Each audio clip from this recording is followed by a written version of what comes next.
படம் ரொம்ப நல்லா இருக்குது. இந்த கில் மார்க்கோ இந்த மாதிரி ஜானரில் இது ஒரு வயலன்ஸ் அதிகமாக இருக்கிற படம். லேக் இல்லாமல் போகுது, நல்லா இருக்குது படம். இந்த ஃபைட் சீக்வன்ஸ் நல்லா இருக்குது. நல்லா இருந்துச்சு ப்ரோ. படம் சூப்பராக போகுது ப்ரோ. எதுவுமே எங்கே லேக் இல்லை, எல்லாமே நல்லா போகுது ப்ரோ. சூப்பராக பண்ணிக்கிறாரு ப்ரோ. ஃபைட்டிங் சீன் இருந்தாலும் சூப்பராக பண்ணியிருக்காரு. அவர் சீக்வன்ஸ் அவரோட பஞ்சு ரொம்ப இல்லை, பட் சீக்வன்ஸ் நல்லா இருக்குது. அவரோட கருத்து எல்லாமே நல்லா இருக்குது. எல்லாத்துலேயுமே சூப்பராக பண்ணியிருக்காரு. சூப்பராக பீஜம் செம்மையாக இருக்குது. பக்கா பண்ணியிருக்காரு. செகண்ட் ஹாஃப் சூப்பராக பண்ணியிருக்காரு. பீஜம் நல்லா இருக்குது. கண்டிப்பாக ப்ரோ லீடு இருக்குது, பார்க்கலாம். பார்த்துட்டு இது பாருங்க, கண்டிப்பாக சூப்பராக லீடு. கேமியோ சூப்பராக இருக்குது ப்ரோ. நம்ம சர்ப்ரைஸாக இருக்குது கேமியோ எங்களுக்கு. எல்லாம் பார்க்கலாம் ப்ரோ. நான் ரொம்ப நல்லா இருந்தது படம். ஃபர்ஸ்ட் பார்ட் செகண்ட் பார்ட் பார்த்தேன். இந்த எக்ஸ்பிரேஷன்லாம் வந்த தேர்ட் பார்ட்டும் ஃபுல் சாட்டிஸ்ஃபேக்ஷனாக இருந்தது. அடுத்து ஃபோர்த் பார்ட்டும் நான் லீடு கொடுத்து தான் முடிச்சிருக்காங்க. வயலன்ஸ் சீன்லாம் கொஞ்சம் ஏசடி கொடுத்தமே நல்லா கோரமாக இருந்தது. முன்னாடி பார்ட்டோட கம்மியில் வயலன்ஸ் தான் ஜாஸ்தி. ஆனால் கதையை விட்டு எங்கேயும் அவ்வளோ வெளில போகல. ஹீரோயின் போர்ஷன் கொஞ்சம் அவாய்ட் பண்ணியிருக்கலாம். ஆனால் நானே பர்ஃபார்மன்ஸ் நல்லா பண்ணியிருக்காரு.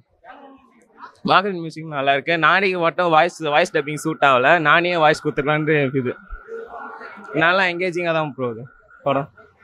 பார்ட் 4 லீட் கொடுத்து தான் முடிச்சிருக்காங்க. ஹிட் 3 படம் நல்லா இருந்துச்சு. பார்ட் 1 பார்ட் 2 மாதிரி எதுவும் சஸ்பென்ஸ் எல்லாம் கொண்டு போயிருந்தாங்க. நானியோட ஆக்டிங் வேறு லெவலில் இருந்துச்சு. படத்தில் சஸ்பென்ஸில் தான் பயங்கரமாக இருந்துச்சு. ப்ளஸ் ஸ்ரீநிதி அவங்களோட ஆக்டிங் நல்லா இருந்துச்சு. க்ரைம் த்ரில்லர் தான், ஒரு கேஸாக கொண்டு போகிறாங்க. பட் ஃபஸ்ட் கேஸில் வந்து பார்த்தீங்க அப்படின்னா க்ளூவே இல்லாமல் இருந்துச்சு. இதில் வந்து ஃபஸ்ட் ஹாஃப்லேயே க்ளூ தெரிஞ்சிருது என்ன மோட்டிவ் அப்படின்னு சொல்லிட்டு.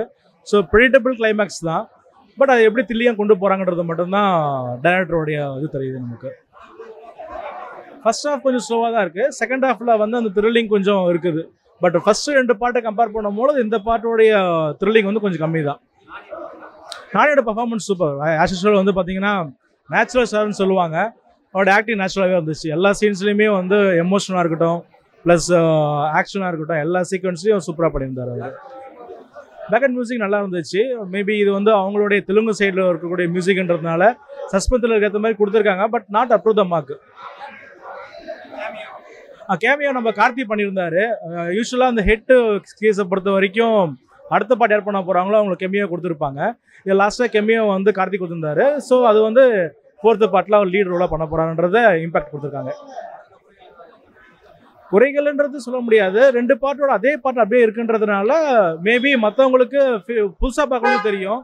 பார்ட் 1 பார்ட் 2 பார்த்துட்டு பார்ட் 3 பார்க்குறவங்களுக்கு அந்த இதில் இருக்குமே தவிர புதுசாக ஒன்றும் பெருசாக இருக்காது. லைக் சிங்கம் 1 சிங்கம் 2 சிங்கம் 3 மாதிரி ஹிட் 1 ஹிட் 2 ஹிட் 3 அவ்வளோதான். புதுசாக பெருசாக அவங்களை எதிர்பார்க்க முடியாது. அதில் ஓவரால் நல்லாயிருக்கு. ஓகே, பார்க்கலாம். வழக்கம்போல் அவர் படத்தில் எப்படி பண்ணுவாரோ நல்லா பண்ணியிருக்காரு. இப்போ லேக் இல்லாமல் போகுது படம் நல்லா இருக்கு. பேக்ரவுண்ட் மியூசிக் பரவாயில்ல. பாட்டு எதுவும் அந்தளவுக்கு ஒன்றும் இது பண்ணல. கேமியோ அதுவும் நல்லா இருக்குது. அது 4th பார்ட்டோட லீடு. அது கேமியோ ரொம்ப நல்லா இருக்குது படம், பார்க்கலாம்.